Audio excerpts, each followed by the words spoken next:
Bonjour, bienvenue dans cette seconde partie de l'ensemble Mère Noël, le bonnet.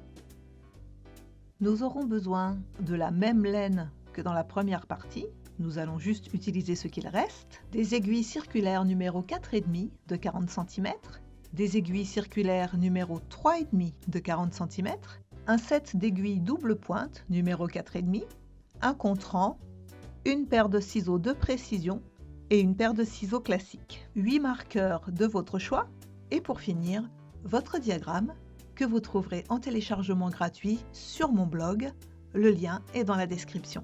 Vous y trouverez également les liens affiliés pour vous procurer la plus grande partie du matériel. Voici maintenant la marche à suivre. Nous commencerons par le revers de la bordure en aiguille 4,5, suivi par la partie fixe de la bordure, plus étroite, en 3,5. Puis, la transition de couleur noire, à nouveau en 4,5, nous enchaînerons avec 23 rangs de jersey en droit de couleur rouge pour finir par les diminutions. Sans oublier un joli pompon. Commençons. Montons 96 mailles sur les aiguilles numéro 4,5 de 40 cm. Petit rappel, comment monter les mailles. Votre fil perdu est à votre gauche et votre pelote est à votre droite. Vous prenez le fil pour faire un nœud coulant pour commencer. Vous enroulez le fil autour de vos doigts et dans la boucle ainsi créée, vous allez récupérer le fil de pelote avec une des aiguilles. Vous serrez doucement. Vous maintenez le nœud coulant qui sera aussi la première maille et vous enroulez le fil autour de vos doigts. Vous glissez l'aiguille contre le pouce sous l'index, vous enroulez le fil de pelote autour de l'aiguille, vous repassez le fil perdu au-dessus du fil de pelote et au-dessus du nez de l'aiguille et vous serrez. Veillez bien à serrer doucement afin que le tricot soit facile par la suite. Ne soyez pas non plus trop lâche car vous perdriez en régularité. On enroule, on passe l'aiguille contre le pouce, on passe le fil de pelote et on repasse le fil perdu, on serre doucement. Et on continue comme ça, jusqu'à obtenir le nombre de mailles désirées. Et c'est parti pour le montage des mailles.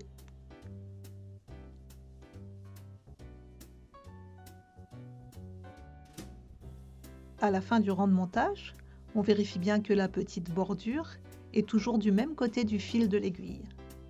Et on peut refermer le cercle. On tricote donc la première maille du premier rang dans la continuité de la dernière maille du rang de montage. Et comme nous faisons des côtes 2, 2, nous faisons 2 mailles à l'endroit et 2 mailles à l'envers.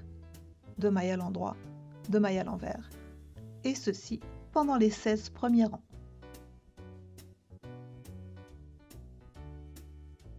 À la fin du rang numéro 1, on peut placer un marqueur dans la toute première maille qui était le nœud coulant de départ et on peut insérer son compte-rang pour commencer le rang numéro 2.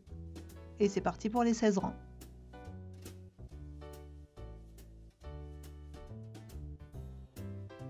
Nous passons maintenant sur les aiguilles numéro 3,5 pour faire les 18 rangs suivants, toujours en côte de 2. Il suffit d'insérer la nouvelle aiguille, comme si nous étions dans la continuité.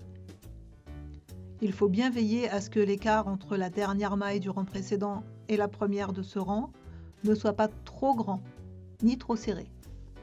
Surveillez bien aussi l'aiguille que vous êtes en train de remplacer, car à l'arrière, il se peut que les mailles aient envie de s'enfuir comme ici. À la fin de ces 18 rangs supplémentaires, il est temps d'ajouter la couleur noire.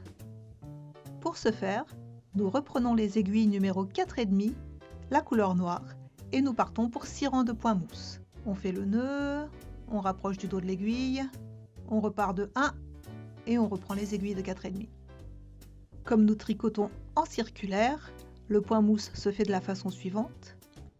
Un rang entier en maille à l'endroit, puis un rang entier en maille à l'envers, et on alterne comme ça pendant les 6 rangs du point mousse. Comme vous le voyez ici, je ne fais que des mailles à l'endroit. Je termine mon rang, Et juste avant de commencer le rang numéro 2, je passe mon fil de l'autre côté et j'attaque un rang de mailles à l'envers. Alors vous voyez que le nœud essaie de passer entre les mailles, c'est pas grave, vous pouvez le rectifier maintenant ou à la fin du travail quand vous rentrerez les fils. Le point mousse terminé, nous prenons la couleur rouge et nous partons pour 23 rangs de jersey endroit, toujours en 4,5. Le petit nœud, on se rapproche de la base de l'aiguille et c'est parti. On redémarre à 1 et il n'y a plus qu'à faire 23 rangs de mailles à l'endroit puisque nous tricotons en rond. Et nous voici rendus à l'étape des diminutions. Ce sera plus simple à compter que pour le chauffe-épaule car le même motif se répète 4 fois. Mais ce sera plus compliqué à manipuler car il faudra travailler de plus en plus petit. Nous sommes au rang 24 et je vais détailler pour vous ce premier rang de diminution. Tous les autres fonctionnent pareil, juste avec moins de mailles à chaque étape. Il faudra donc suivre avec votre diagramme. Chaque motif commence par 2 mailles à l'endroit, puis une maille à l'endroit, une diminution vers la droite, 16 mailles à l'endroit, une diminution vers la gauche et une maille en droit. Et l'on répète ce motif complet 4 fois. Souvenez-vous aussi que les mailles grises ne se tricotent pas. Elles ne sont là que pour représenter les mailles qui ont disparu lors des diminutions. Voyons maintenant ce que ça donne en vrai. 2 mailles à l'endroit. On pose un marqueur. Une maille à l'endroit. Une diminution vers la droite, c'est-à-dire on tricote 2 mailles ensemble. 16 mailles à l'endroit.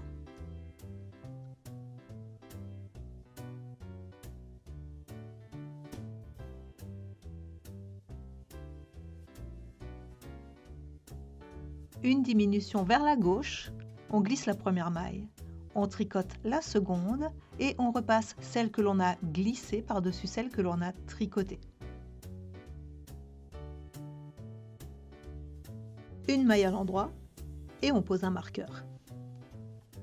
Et l'on répète cette séquence complète 4 fois.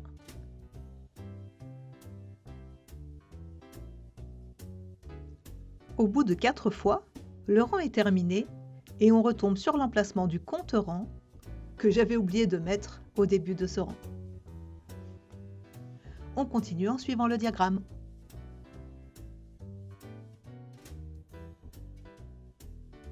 Lorsque le tour devient trop petit pour les aiguilles de 40 cm, on peut en utiliser des plus courtes. Mais ça ne marche que sur un rang ou deux parce qu'on diminue de plus en plus vite, proportionnellement. Donc je recommande plutôt de passer directement aux aiguilles double pointe, qui, je le reconnais, ne sont pas forcément simples à utiliser, surtout pour une première fois. Mais si l'on veut terminer ce bonnet en une seule pièce et éviter les coutures, c'est la seule solution qui nous reste. Alors c'est très simple, il suffit de remplacer les aiguilles. Donc on va utiliser 4 aiguilles, une pour chaque section du motif. Et la 5e servira à tricoter, libérant chacune des aiguilles l'une après l'autre. Donc là vous me voyez faire le motif de diminution. J'avoue je galère un peu, je veux pas vous effrayer. Mais c'est vrai que ce bonnet sera un peu moins facile à faire que le chauffe-épaule, même s'il va plus vite.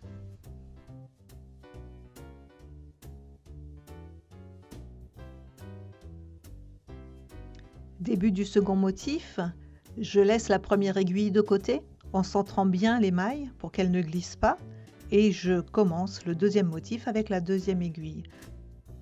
Je fais de même avec la 3e aiguille et la 4e aiguille. La seule chose à vérifier, c'est que la tension soit régulière d'une aiguille à l'autre au niveau du fil de pelote. Et voilà ce que ça donne à la fin du rang. Alors j'y pense seulement maintenant que je fais le montage et la voix off, mais je pense vraiment qu'il aurait en fait mieux valu passer sur les aiguilles double pointe au rang numéro 23, en les séparant en un nombre de mailles égal, afin que le remplacement des aiguilles soit plus facile qu'il ne l'est là, et de pouvoir commencer les diminutions au rang numéro 24 directement sur les aiguilles double pointe. J'ai une excuse, c'était mon premier bonnet au tricot. Alors on prend la 5e aiguille et avec cette 5e aiguille, on va tricoter la première aiguille qu'on a montée. Donc les mailles vont passer sur la numéro 5 et libérer la numéro 1. Et la numéro 1 va servir à tricoter la numéro 2, etc. C'est un peu ardu à maîtriser au début, mais c'est une technique qui est très utile et qui vous servira souvent. Et comme nous sommes à la fin du bonnet, ça passera vite.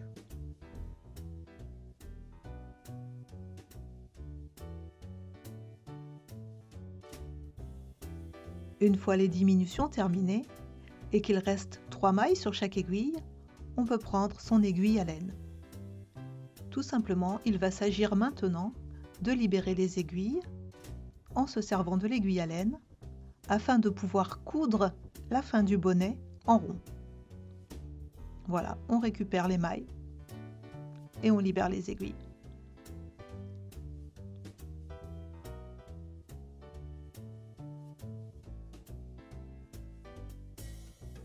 À la fin du tour, il ne reste plus qu'à serrer le fil, à reprendre l'aiguille et à reprendre toutes les mailles au moins une fois. Voilà, vous repassez dans les mailles que vous venez de fermer, une fois, voire même 2 fois si, comme moi, vous avez toujours peur que tout se défasse.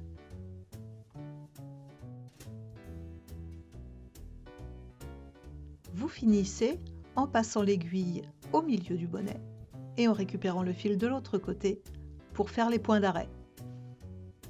Il suffit de passer dans 2 mailles ou 3 mailles, de faire une boucle et de passer le fil dans cette boucle.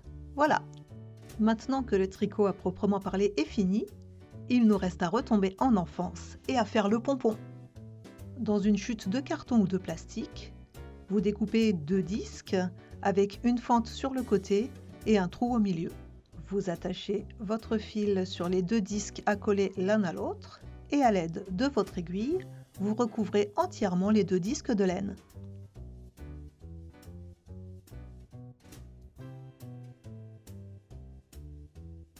Une fois que c'est fait, vous prenez les ciseaux de précision et délicatement, vous ménagez un passage jusqu'au disque de montage. Ce n'est que lorsque vous aurez dégagé un accès suffisant que vous pourrez prendre vos ciseaux classiques, les insérer entre les 2 disques et commencer à découper pour de bon. Surtout, n'essayez pas avant, car vous risqueriez de vous blesser si votre lame glisse sur la laine. Aux endroits où les fentes sur les disques ont emprisonné un peu la laine, vous pouvez avoir besoin de vous aider doucement de vos ciseaux de précision. Surtout, ne précipitez rien.